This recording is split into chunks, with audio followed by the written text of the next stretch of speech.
इस घटना को मैंने गीता प्रेस से प्रकाशित भक्त नारी से लिया है। इसमें माता सबरी, मीराबाई, करमैती बाई, जनाबाई की भी जीवनी दी गई है। डिस्क्रिप्शन में लिंक दिया गया है, अगर आप चाहें तो पुस्तक भी पढ़ सकते हैं। रबिया। श्री भगवान ने गीता में कहा है, हे अर्जुन, स्त्री, वैश्य, शूद्र और पाप योनियों वाली जो कोई भी मेरी शरण में हो जाती हैं, वे परम गति को प्राप्त होते हैं। भगवान केवल प्रेम से प्रसन्न होते हैं। जाति पाति, धन दौलत, विद्या बुद्धि आदि की वे कुछ भी परवाह नहीं करते।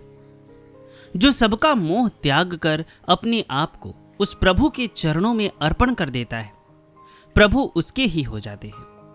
वे चाहते हैं केवल हृदय की सच्ची भावना, अंतःस्थल का निगूढ़ प्रेम। जहां ये वस्तुएं होती है वहीं वे बिक जाते हैं। आज से 1200 वर्ष पूर्व तुर्किस्तान के बसरा नामक नगर में रबिया का जन्म एक गरीब मुसलमान के घर हुआ। रबिया उसकी चौथी कन्या थी। रबिया की मां तो उसके बचपन में ही मर गई। पिता भी रबिया को 12 वर्ष की उम्र में ही अनाथिनी कर चल बसा। रबिया बड़े ही कष्ट के साथ अपना जीवन निर्वाह करती।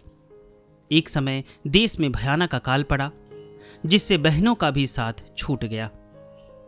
किसी दुष्ट ने रबिया को फुसलाकर एक धनी के हाथ बेच दिया। धनी बड़ा ही निस्वार्थी और निर्दयी स्वभाव का मनुष्य था।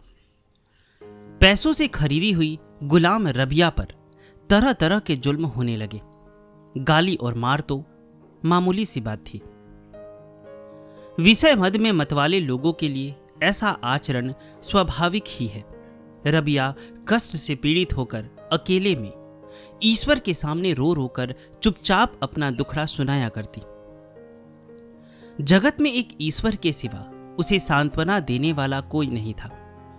गरीब अनाथ का उस अनाथनाथ के अतिरिक्त और होता भी कौन है। मालिक के जुल्म से घबराकर उससे पिंड छुड़ाने के लिए रबिया एक दिन छिपकर भाग निकली, परंतु ईश्वर का विधान कुछ और था। थोड़ी दूर जाते ही वह ठोकर खाकर गिर पड़ी, जिससे उसका दाहिना हाथ टूट गया। विपत्ति पर नई विपत्ति आई। अमावस्या की घोर निशा के बाद ही शुक्ल पक्ष का अरुणोदय होता है। विपत्ति की सीमा होने पर भी सुख के दिन लौटा करते हैं। रबिया इस नई विपत्ति से विचलित होकर रो पड़ी और उसने दीनों के एकमात्र बंधु भगवान की शरण लेकर कहा, ऐ मेरे मेहरबान मालिक, मैं बिना मां बाप की अनाथ लड़की जन्म से ही दुखों में पड़ी हुई हूं। दिन रात यहां कैदी की तरह मरती पचती किसी कदर जिंदगी बिता रही थी। रहा सहा हाथ भी टूट गया। क्या तुम मुझ पर खुश नहीं हो? कहो, तुम मुझसे क्यों नाराज हो? रबिया की कातर वाणी गगन मंडल को भेद कर उस अलौकिक लोक में पहुंच तुरंत भगवान के दिव्य श्रवण इंद्रियों में प्रवेश कर हृदय में जा पहुंची। रबिया ने दिव्य स्वरों में सुना, मानो भगवान स्वयं कह रहे हैं, बेटी चिंता ना कर, तेरे सारे संकट शीघ्र ही दूर हो जाएंगे। तेरी महिमा पृथ्वी भर में छा जाएगी। देवता भी तेरा आदर करेंगे। सच्ची करुण प्रार्थना का उत्तर तत्काल ही मिला करता है। इस दिव्य वाणी को सुनकर रबिया का हृदय आनंद से उछल पड़ा। उसको अब पूरी उम्मीद और हिम्मत हो गई। उसने सोचा कि जब प्रभु मुझ पर प्रसन्न हैं और अपनी दया का दान दे रहे हैं, तब कष्टों को कोमल कुसुमों के स्पर्श की भांति हर्षोत्फुल्ल हृदय से सहन कर लेना कौन बड़ी बात है। रबिया अपने हाथ की चोट के दर्द को भूलकर प्रसन्न चित्त से मालिक के घर लौट आई। पर आज से उसका जीवन पलट गया।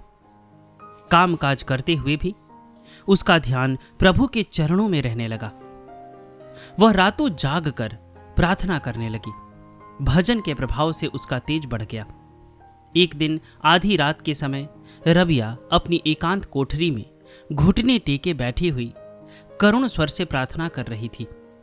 भगवत प्रेरणा से उसी समय उसके मालिक की भी नींद टूटी। उसने बड़ी मीठी करुणोत्पादक आवाज सुनी और वह तुरंत उठकर अंदाजा लगा रबिया की कोठरी के दरवाजे पर आ गया। पर्दे की ओर से उसने देखा कोठरी में अलौकिक प्रकाश छाया हुआ है। रबिया अनिमेष नेत्रों से बैठी विनय कर रही है। उसने रबिया के ये शब्द सुने, ऐ मेरे मालिक, मैं अब सिर्फ तेरा ही हुक्म उठाना चाहती हूं, लेकिन क्या करूं, जितना चाहती हूं उतना हो नहीं पाता। मैं खरीदी हुई गुलाम हूं, मुझे गुलामी से फुर्सत ही कहां मिलती है। दीन दुनिया के मालिक ने रबिया की प्रार्थना सुन ली और उसकी प्रेरणा से रबिया के मालिक का मन उसी क्षण पलट गया। वह रबिया की तेज पुंजमयी मंजुल मूर्ति देख और उसकी भक्ति करुणापूर्ण प्रार्थना सुनकर चकित हो गया। वह धीरे धीरे रबिया के समीप आ गया। उसने देखा रबिया के भक्ति भावपूर्ण मुखमंडल और चमकीले ललाट पर दिव्य ज्योति छाई हुई है। उसी स्वर्गीय ज्योति से मानो सारे घर में उजियाला हो रहा है। इस दृश्य को देखकर वह भय और आश्चर्य में डूब गया। उसने सोचा कि ऐसी पवित्र और पूजनीय देवी को गुलामी में रखकर मैंने बड़ा ही अन्याय, बड़ा ही पाप किया है। ऐसी प्रभु की सेविका देवी की सेवा तो मुझको करनी चाहिए। रबिया के प्रति उसके मन में बड़ी भारी श्रद्धा उत्पन्न हो गई। उसने विनीत भाव से कहा, हे देवी, मैं अब तक तुझे पहचान नहीं सका था। आज भगवत कृपा से मैंने तेरा प्रभाव जाना। अब तुझे मेरी सेवा करनी नहीं पड़ेगी। तू सुखपूर्वक मेरे घर में रह, मैं ही तेरी सेवा करूंगा। रबिया ने कहा, स्वामिन, मैं आपके द्वारा सेवा कराना नहीं चाहती। आपने इतने दिनों तक मुझे घर में रखकर खाने को दिया, यही मुझ पर बड़ा उपकार है। अब आप दया करके मुझको दूसरी जगह चले जाने की स्वतंत्रता दे दे, तो मैं किसी निर्जन स्थान में जाकर आनंद से भगवान का भजन करूं। मालिक ने रबिया की बात मान ली। अब रबिया गुलामी से छूटकर अपना सारा समय भजन ध्यान में बिताने लगी। उसके हृदय में प्रेम सिंधु छलकने लगा। संसार की आसक्ति का तो कहीं नाम निशान भी नहीं रह गया। रबिया ने अपना जीवन संपूर्ण रूप से प्रेम में परमात्मा के चरणों में अर्पण कर दिया। एक बार रबिया उदास बैठी हुई थी। दर्शन के लिए आने वाले लोगों में से एक ने पूछा, आज आप उदास क्यों हैं? रबिया ने जवाब दिया, आज सवेरे मेरा मन स्वर्ग की ओर चला गया था। इसके लिए मेरे आंतरिक परम सखा ने मुझे फटकारा है। मैं इसी कारण उदास हूं कि सखा को छोड़कर मेरा पाजी मन दूसरी ओर क्यों गया। रबिया ईश्वर को सखा के रूप में भजती थी। एक समय रबिया बहुत बीमार थी। सूफियान नामक एक साधक उससे मिलने आया। रबिया की बीमारी की हालत देखकर सूफियान को बड़ा खेद हुआ, परंतु वह संकोच के कारण कुछ भी कह नहीं सका। तब रबिया ने उससे कहा, भाई, तुम कुछ कहना चाहते हो तो कहो। सूफियान ने कहा, देवी, आप प्रभु से प्रार्थना कीजिए, प्रभु आपकी बीमारी को जरूर मिटा देंगे। रबिया ने मुस्कुराते हुए जवाब दिया, सूफियान, क्या तुम इस बात को नहीं जानते कि बीमारी किसी की इच्छा और इशारे से होती है? क्या इस बीमारी में मेरे प्रभु का हाथ नहीं है? सूफियान ने कहा, हां, उसकी इच्छा बिना तो क्या होता है। रबिया ने कहा, जब यह बात है तब तुम मुझसे यह कैसे कह रहे हो कि मैं उसकी इच्छा के विरुद्ध बीमारी से छूटने के लिए उससे प्रार्थना करूं? जो मेरा परम सखा है, जिसका प्रत्येक विधान प्रेम से भरा होता है, उसकी इच्छा के विरुद्ध कार्य करना क्या प्रेमी के लिए कभी उचित है? कैसा सुंदर आत्मसमर्पण है। सूफियान ने कहा, आपको किसी चीज के खाने की इच्छा है? रबिया ने कहा, तुम जानते हो मैं खजूर खाना चाहती थी। 10 वर्ष से यहां रहती हूं, खजूरों की भी यहां कमी नहीं है। परंतु मैंने अभी तक एक भी खजूर को जीभ पर भी नहीं रखा है। मैं तो उस प्रभु की दासी हूं। दासी की इच्छा कैसी? जो कुछ भी इच्छा करूं, यदि वह मेरे प्रभु की इच्छा के विरुद्ध है तो मेरे लिए सर्वथा त्याज्य है। एक बार संत हुसैन बशीर ने रबिया से पूछा, क्या आप विवाह करना चाहती हैं? रबिया ने जवाब दिया, विवाह शरीर से होता है, परंतु मेरे शरीर कहाँ है? मैं तो मन के साथ इस तन को प्रभु के हाथों अर्पण कर चुकी हूं। यह शरीर अब उसी के अधीन है और उसी के कार्य में लगा हुआ है। विवाह किसके साथ किस प्रकार करूं? रबिया ने अपना सब कुछ प्रभु को अर्पण कर दिया। उसके समीप एक प्रभु के सिवा ऐसी कोई वस्तु नहीं थी जिसे वह मेरी कहती या समझती हो। एक बार हुसैन बशीर ने पूछा, देवी, आपने ऐसी ऊंची स्थिति किस प्रकार प्राप्त की? रबिया ने जवाब दिया, जो कुछ मिला था सो सब खोकर उसे पाया है।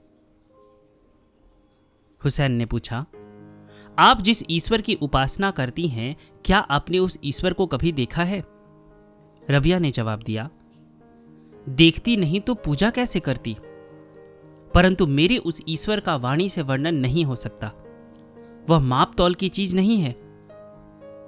बातों ही बातों में एक दिन हुसैन बशीर रबिया से कहने लगे, परलोक में अगर एक मुहूर्त के लिए भी मेरा मन प्रभु के चिंतन को छोड़ेगा तो मैं ऐसा रोऊंगा और विलाप करूंगा जिसको सुनकर देवताओं को भी मुझ पर दया आ जाएगी।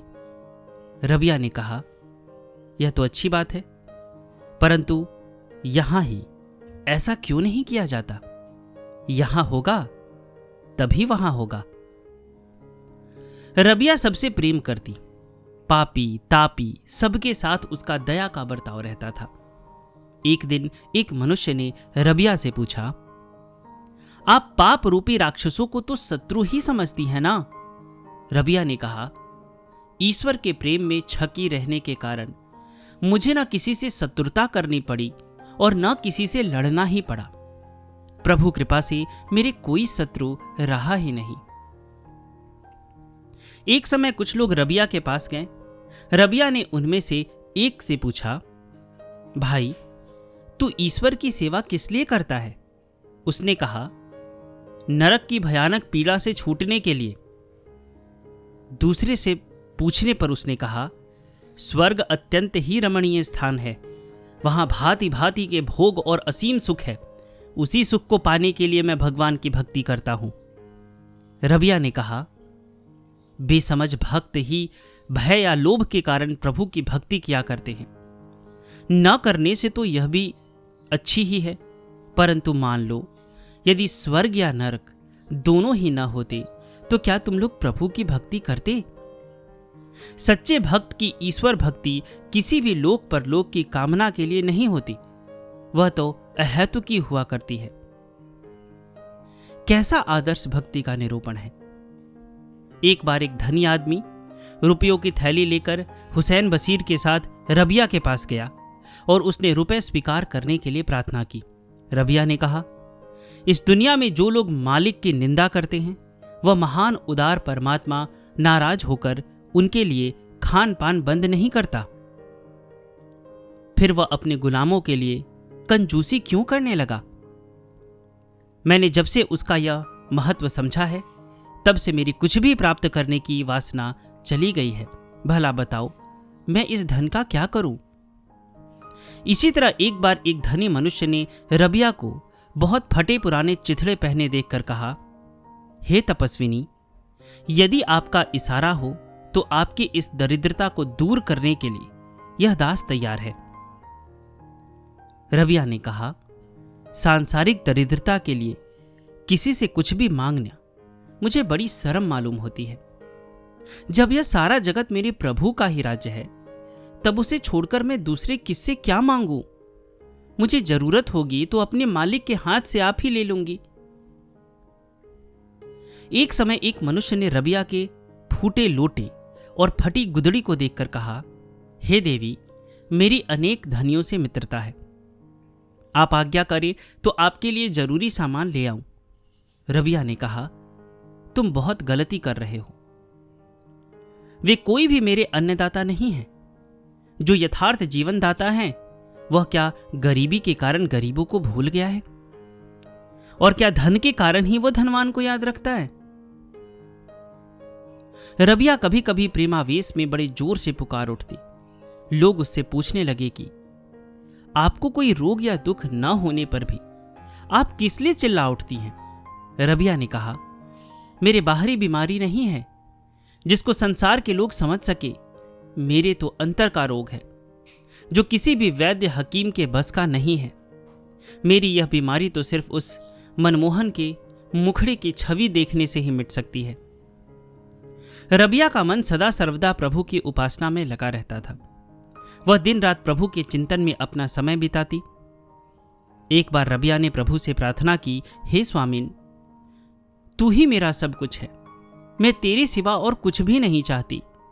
प्रभु, यदि मैं नरक के डर से तेरी पूजा करती हूं तो मुझे नरकाग्नि में भस्म कर दे। यदि मैं स्वर्ग के लोभ से तेरी सेवा करती हूं तो स्वर्ग का द्वार मेरे लिए सदा के लिए बंद कर दे। और अगर तेरे लिए ही तेरी पूजा करती हूं तो अपना परम प्रकाश में सुंदर रूप दिखलाकर मुझे कृतार्थ कर। रबिया का शेष जीवन बहुत ही ऊंची अवस्था में बीता। वह चारों ओर अपने परम सखा के असीम सौंदर्य को देख देख कर आनंद में डूबी रहती।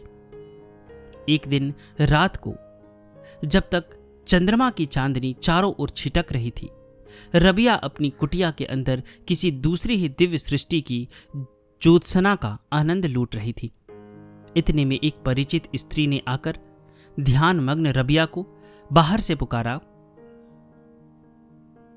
रबिया, बाहर आकर देख, कैसी खूबसूरत रात है। रबिया के हृदय में इस समय जगत का समस्त सौंदर्य, जिसकी एक बूंद के बराबर भी नहीं है, वही सुंदरता का सागर उमड़ रहा था। उसने कहा,